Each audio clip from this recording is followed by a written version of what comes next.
Good morning. Thank you for tuning in to the Multifamily Market Update presented by the Multifamily Investment Advisors here at Keller Williams One Chicago. I'm Travis Montgomery, the Director of Marketing for the team, here to present the webinar. We're going to start off with some great, interesting facts regarding investors that are entering the Chicagoland market.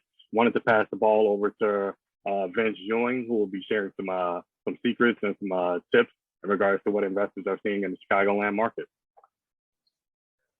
I appreciate that, Travis. Good afternoon, everybody. We're seeing a strong influx of investors very interested in Chicago, both local investors doubling down on their current portfolios, as well as coastal investors and out-of-state entities trying to get into the market. Chicago maintains to be the only city in the top 10 population count of metro areas in which the population is over 50% renters. Most of those renters are spending less than 20% of their income on rent, leaving a large room for growth. At the current time, the average rent for two-bedroom apartments here sits at $14.23, according to Real Estate Journal. The national average is $1,246. So we're about $150 to $200 above the average. That's actually a tasty fact for investors that want to get into the market, so to speak. Another factor that's very interesting is the rebound that rents have seen since the beginning of the pandemic. And that's what I want to key in on today.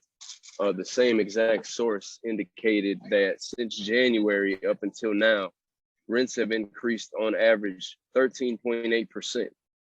That is a remarkable increase from the average January and August between 2017 and 19. That average was 3.6%. So that's just about almost quadrupled. We've seen a strong rebound. Head of a major leasing company in the downtown area stated that the market for urban and new luxury has been stronger. So we've seen investor confidence at an all-time high. Many people may have thoughts about the average prices we're seeing, but the opportunity and the capital that's being generated in the Chicago market, with our average price for a property being sold just above 300,000, LA is just above 500,000, and New York is right at $1 million. So we're right in an area that leaves room for growth, room for added value, and a lot of meat on the bone, so to speak, for would-be investors. And the calls we've been receiving at MIA recently, with our phones ringing off the hook for individuals trying to, get in the market in their specific niche areas, has never been stronger. So I'm very excited to report that to you today here, Travis. Thanks for sharing that, Vince. Definitely appreciate that information. Definitely seeing a strong rebound in the downtown market for sure when it comes to rental prices. And what we're going to do now is pass the ball over to Cody Danielchek, who's going to give us an update in regards to what current investors in Chicago can do to force appreciation in their assets. Thank you for that, Travis. Give me one quick second here.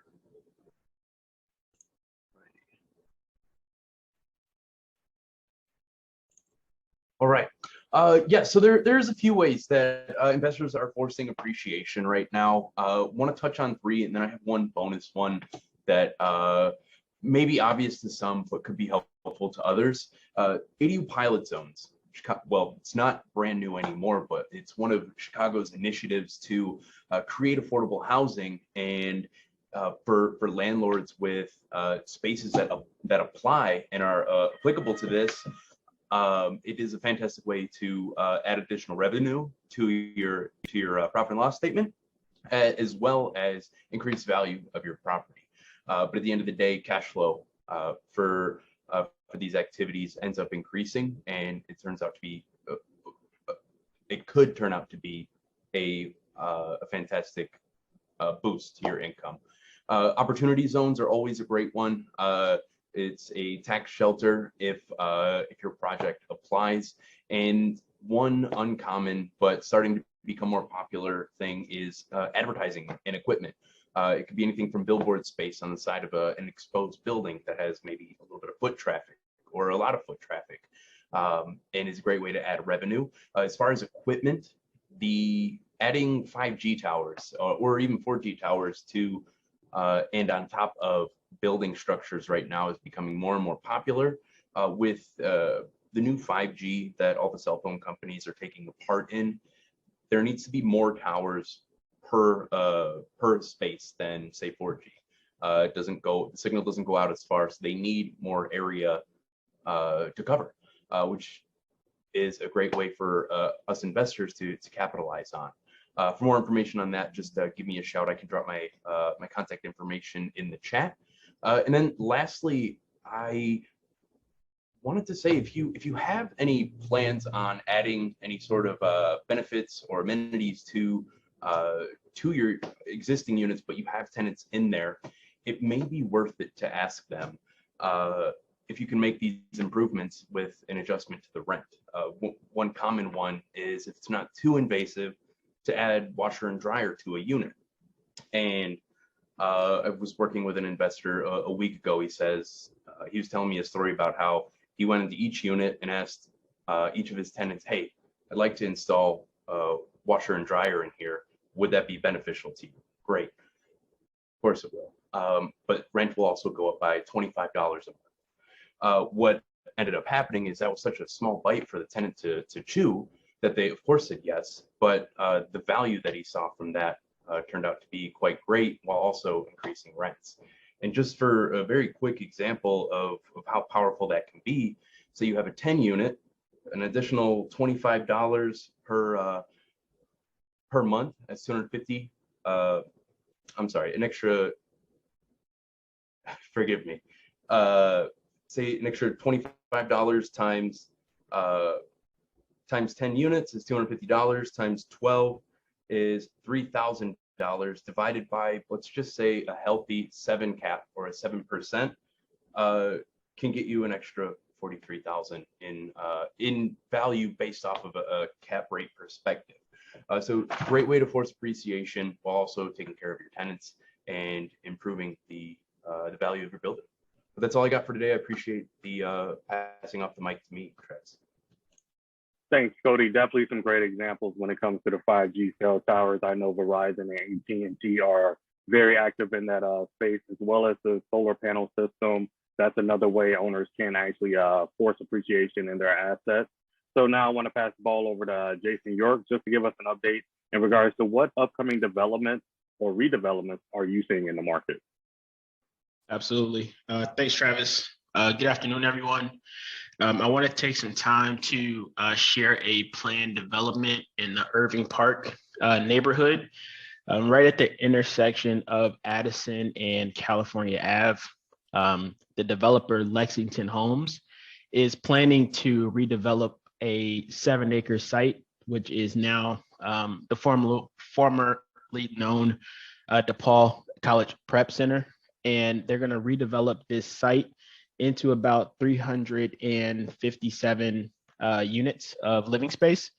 So the image that you see here on the screen is the cornerstone of the project, right at the intersection of California and Addison. This 6-story building is planned to be about 269 units of residential living with 2,500 square feet of retail space. A bulk of that unit layout will be studio 1-bed and 2-bed layouts, with 1-beds being about 130 of those units. And then also this image here that's being shared on the screen kind of gives you an idea of the entire layout of the planned development. As you can see at the corner again of Addison and California, you have your 6-story residential building. And then to the north of that development, you can see the layout for the 88 townhomes that they also have planned for this site as well. So this is a very exciting plan. It's going to be a market rate development, but they are going to meet the ARO requirements. So about 36 of these units will be affordable, but it's definitely something that we should keep our eyes on moving forward here as new updates start to come out to the news. Thanks, Travis.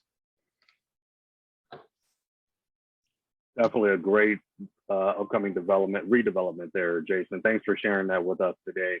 Want to just go over a few upcoming events that are happening this week. So the Neighborhood Building Owners Alliance is actually having a webinar tomorrow. I can actually get that time. They're going to have a webinar at noon tomorrow where they're actually going to be going over the Just Cause Eviction Ordinance, which is the ordinance that was passed by Alderman Harry Osterman. They're going to be discussing that ordinance and going over different various feedback and review points for that. And then as well, our executive director, Tony Hardy, will also be having a webinar this upcoming Friday, September 17th from 10:45 to 12 p.m., where they're going to be going over how Chicago's reassessment is impacting the commercial market. And they'll be having some tax assessors on there, as well as Jerry Brown is also going to be making a pass on that webinar as well. And as always, I want to thank you all for tuning in to today's webinar, and we look forward to seeing you next Monday for the Multifamily Market Update.